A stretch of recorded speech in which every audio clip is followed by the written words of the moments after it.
Good morning. Thanks for tuning in today. I appreciate each and every one of you, even though I don't see you that way, but you comment, you like it, or you make posts that way, and I appreciate that you take time out of your day.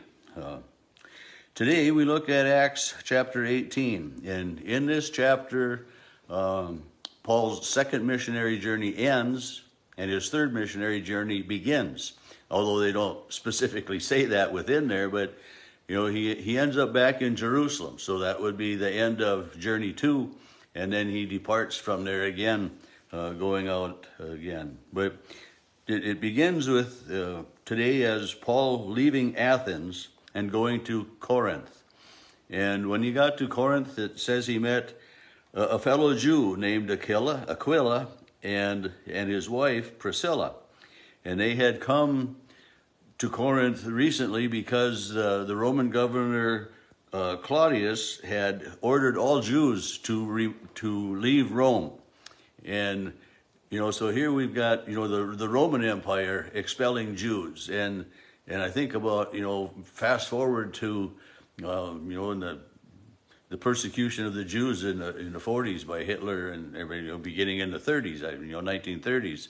With Hitler, and so the Jews have been a persecuted nation for centuries, and I mean it's one of those sad things that you select a specific group that way, and it's the prejudices that are there, and we see prejudices in the world today, and we are all aware of that too. There's no question. But Paul meets Aquila and Priscilla, and he stays with them. It says because they were of the same trade. They were tent makers. They were leather workers. And I remember when I first read they were tent makers, I was picturing that they were going around the country and making camping tents. And it's one of those things that as we learn and you get more information about a different title for something in the future. I mean, it makes a difference in how our minds work. But on the Sabbath, it says every Sabbath they would go to the synagogue and argue with the Jews, or have discussion, lead discussion, and try to convince the Jews and the Greeks. Silas and Timothy arrive and join Paul there. They come from Macedonia, and But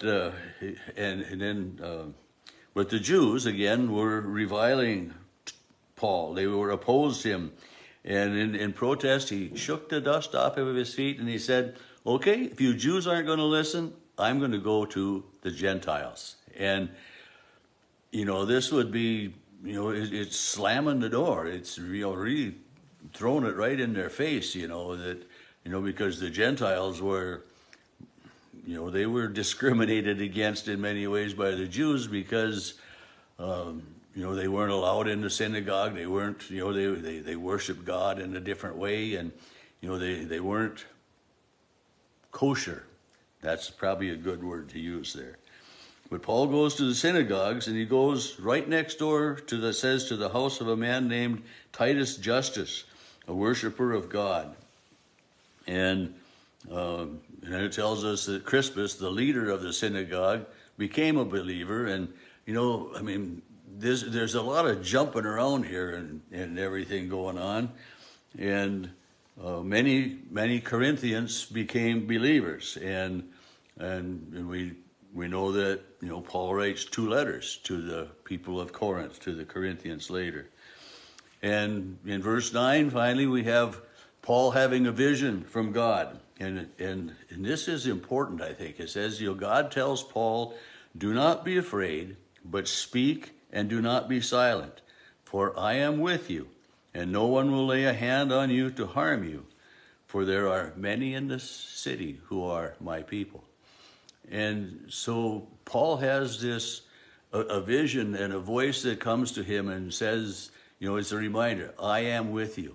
And this is one of the most important things I think we can take out of not only this section of the Bible, but out of the whole Bible, where, that God is with us, and the end of Matthew's gospel, Jesus, after the Great Commission, says, "For I am with you always to the end of the age." And we just trust that God is with us, that he isn't just somewhere, way out there. And I've said that before too, that God is with us. And many of you have told me, in person and stuff, that you feel God's presence, that you know that God is there. You know that God's watching and protecting and providing.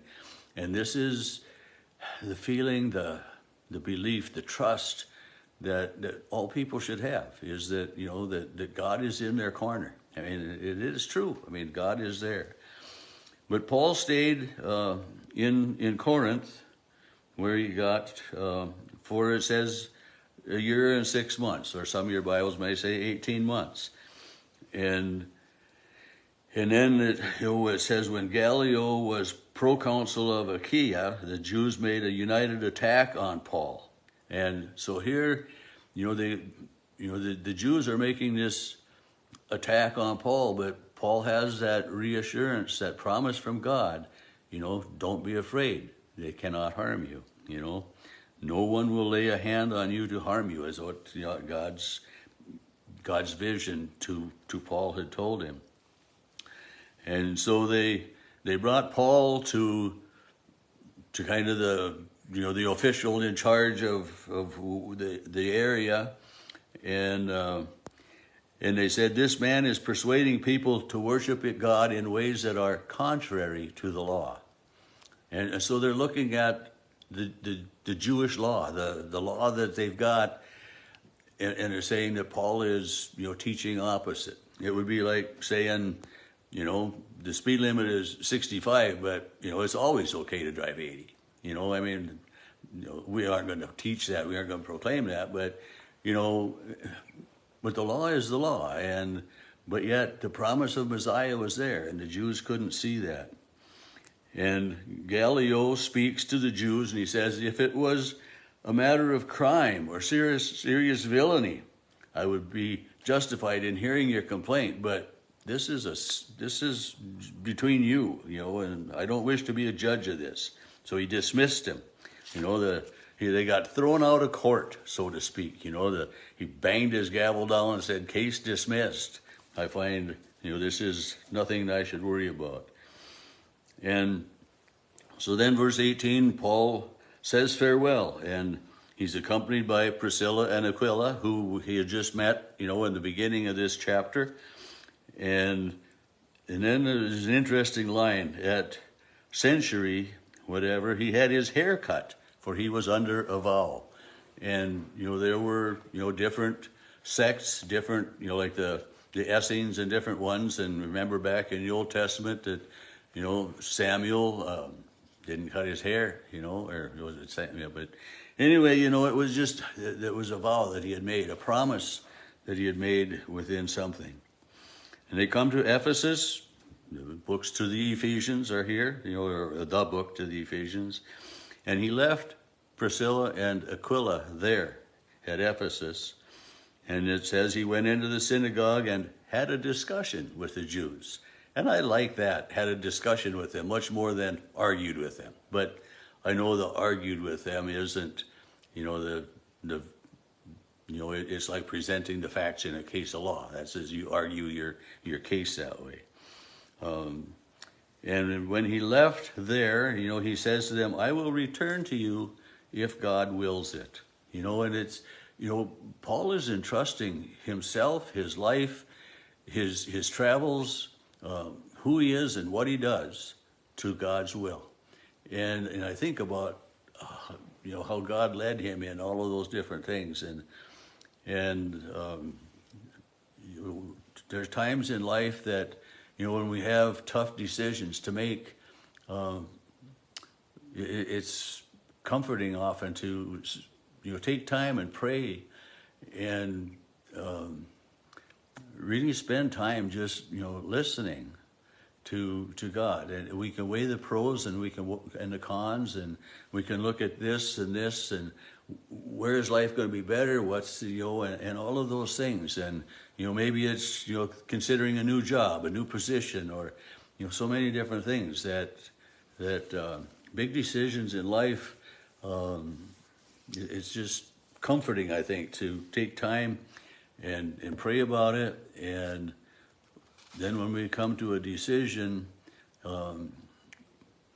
through prayerful deliberation, and examination of all of the facts, I think it makes it easier to accept and go forward from that. So he goes to Caesarea, it goes up to Jerusalem. So here, boom, this was the end of the first missionary journey. After spending some time there, it doesn't tell us how long, but he departs and he goes through the regions of Galatia and Phrygia and comes different places again. And then we kind of jump away from Paul for a little bit here. There came to Ephesus a Jew named Apollos, a native of Alexandria. And Priscilla and Aquila were still there, but this Apollos is teaching about God, and he's teaching about the Messiah, about Jesus, but it says he only knows the baptism of John. So Priscilla and Aquila talk to him. They visit with him, and he began to speak boldly in the synagogue, but when Priscilla and Aquila heard him, they took him aside and explained the way of God to them. And so here, this was part of, the people who follow Jesus were known as people of the way. And so Priscilla and Aquila just talked to Paul, to Apollos about the way of God, and teach him, and he becomes a believer and one who speaks for Jesus, the Messiah, as each and every one of us should and does today.